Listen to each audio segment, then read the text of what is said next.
Bismillahirrahmanirrahim. Assalamu alaikum. دا د وینډوز 7 دریم لیکچر دی. په دې ویډیو کې به د رائټ کلیک استعمال او د رائټ کلیک سره چې کوم پاپ اپ مینیو جوړیږي د دې کمانډونه به وایو. په دې کې لومبی مونږ ویو دا په دویمه ویډیو کې ویلی وه. اوس به راځو سارټ بای ته. سارټ بای ویل کېږي په ترتیب کول. دا ایکنې چې موږ سره کوم په ډیسکټاپ ښکاري دا موږ په ترتیب کول غواړو. نو سارټ بای کې بیا مزید څلور آپشنې دي. سارټ بای نیم. سارټ بای نیم مطلب چې دا ټولې آیکنې به موږ ته په ترتیب کې د نومونو په ترتیب کې راکړي. د دې ترتیب به داسې چې اول به سیسټم آیکنې وي او بیا به د حروف تهجې حساب سره الفابیټک آرډر سره اے نه سټارټ شي په زیډ به ختم شي. دې ترتیب ته ویل کېږي اسینډنګ آرډر. دویم ترتیب که دا نیم موږ دوباره کلیک کړو دا ترتیب بولټه شي دې ته ډیسینډنګ آرډر ویل کېږي. ډیسینډنګ آرډر کې د زیډ نه به سټارټ شي په اے به ختم شي او اخر کې به سیسټم آیکنز ښکاره شي. بیا دی کې نیکسټ د سایز ترتیب دی.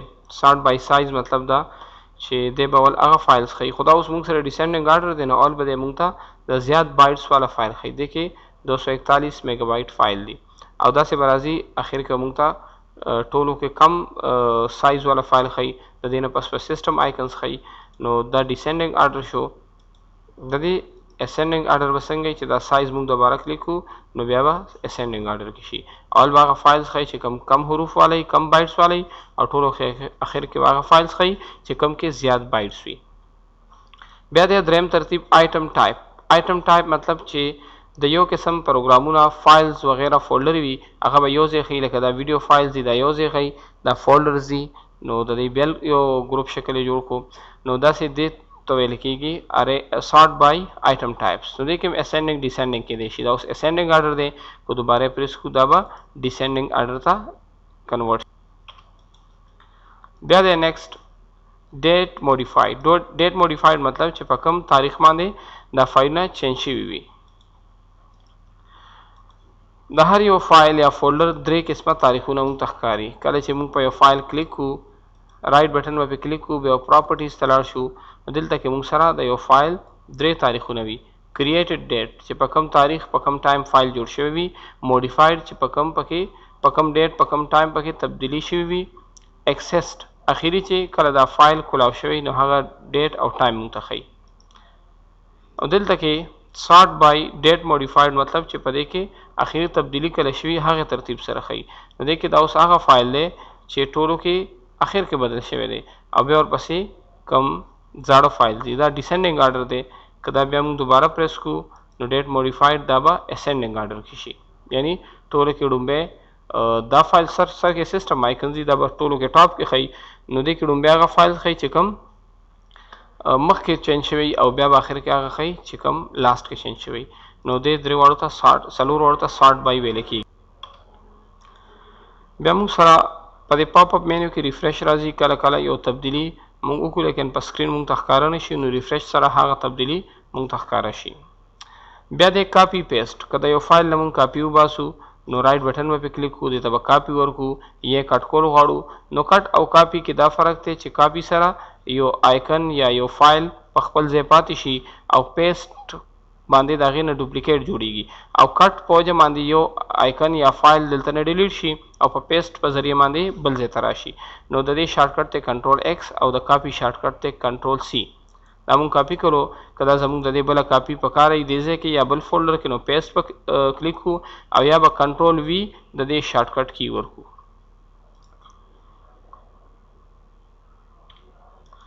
بیا د نیکسټ انډو کاپي.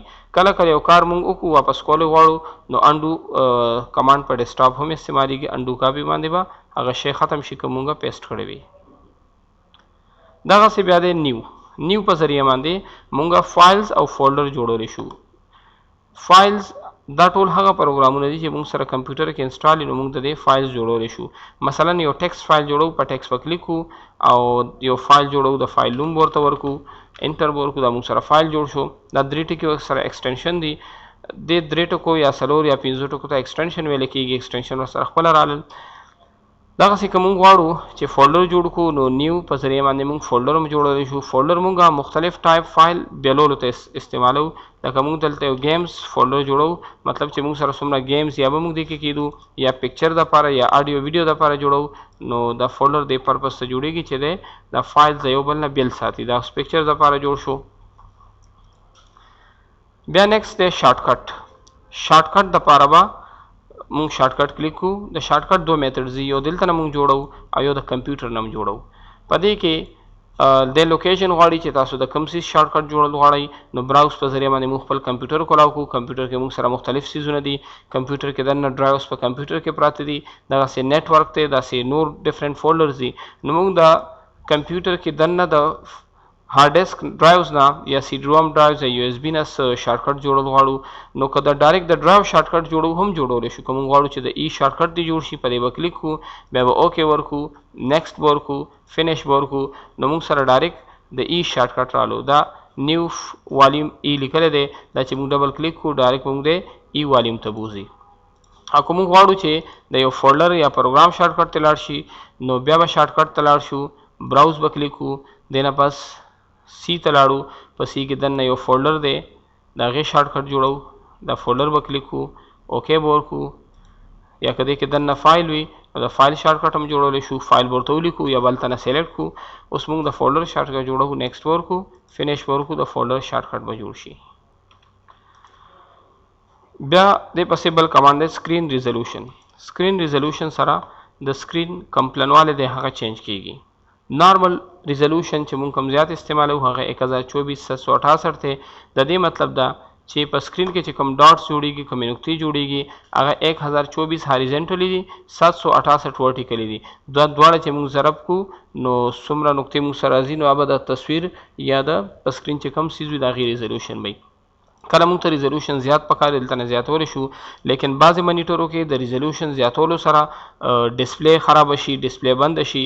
نو د هغې علاج بیا دا دی چې کمپیوټر به مونږ ریسټارټ کړو او F8 باندې به سیف موډ ته لاړ شو، او سیف موډ نه به بیا واپس مونږه ریزولوشن 1024 کو یا 800/600 کو. ها دې نه پس بیا دې کې بل کمانډ دی په سکرین ریزولوشن کې اورینټیشن دی. اورینټیشن کې مونږ سکرین ډایرکشن بدلولی شو. نارمل دا لینډسکیپ کې راځي. که مونږ غواړو پورټریټ دي شي اپلای ورکړو، نو سکرین به په دې طریقه باندې ښکاري. که دا مونږ سیو کول غواړو کیپ چینجز به ورکړو، او که نه نو اسکیپ بټن سره یا ریورډ سره به واپس خپل اورینټیشن بیا پورټریټ راولو. او دغسې دا څلور ډایرکشنو ته مونږه دا سکرین چینج کولی شو. او د دې شارټکټ کې دا الټ کنټرول او دا څلور کم ایروز بټنې دي کیبورډ کې، د څلور ایرو بټنو نه هم مونږه د سکرین ډایرکشن چینج کولی شو.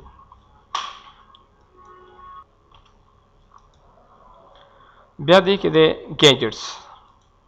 ګیجټس دا په پروفیشنل وینډوز یا دغسې نورو کم هایر ورژنې وي پای کې راځي. دې په ذریعه باندې مونږه مختلف سیزونه یوز کولی شو چې کم زمونږه د روزمره استعمال سیزونه وي، نو دې ته ګیجټس ویلی کېږي. ګیجټس اوس څه آن دي، او که مونږ څه شی پکې آن کول غواړو، اضافه کول غواړو، دلته نه پکې آن کولی شو په ډبل کلیک باندې. او چې کوم سیز ضرورت نه نو هغه مونږه د دې ضرب نشان نه د هر پروګرام کې دا کراس نشان دلته نه بندولی شو. دې کې به د ګیجټس سیزونه هم ډسکس کو. ډومبې دې کې راځي ګړۍ. دا ګړۍ مونږه چینج کولی شو د خپل GMT مطابق. دلته نه به کلیک کړو، که د ګړۍ ډیزاین بدلو، دلته د ګړۍ ډیزاین بدلولی شو، مختلف سټایلز یې پکې، او دلته نه څه نیم ورکولی شو. مثلا مونږ دا دوبۍ ته سیټ کول غواړو، دلته به دوبۍ ولیکو، او بیا د دوبۍ GMT ټایم ورکو. د هر ملک GMT ټایم دلته مخامخ پروت دی. GMT ټایم مونږ ورکوو د دوبۍ ابوظبي +4 ورکو، اوکې به ورکو. دا اوس د دوبۍ ټایم رالو او دوبۍ پې هم لیکلی شو.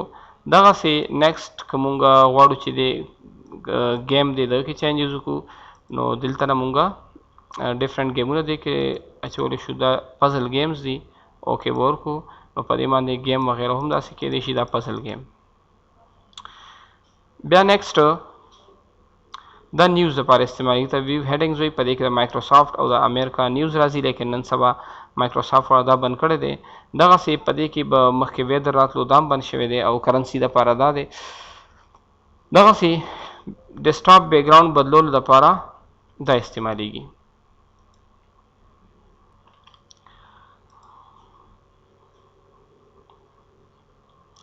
دلته نه دا مونږ میکسیمایز کړو. اوس که مونږ شاته بیک ګراوند بدلو رائټ بټن ما کلیک کو او سیټ ایز ډیسکټاپ بیک ګراوند بور کو. دا بدل شو. دغسې دا آډیو ویډیو کنټرول لپاره استعمالیږي، آډیو ویډیو او پکچرو کنټرول لپاره. نو دې ټولو سیزونو ته ګیجټس ویل کېږي. که مونږ یو ګیجټ بندو د کراس نشان نه بندولی شو، او که غواړو چې ټول ګیجټس یې پټ شي، هایډ دي شي، نو شو ډیسکټاپ ګیجټس دا به ورته آف کو، ټول به آف شي، پټ به شي.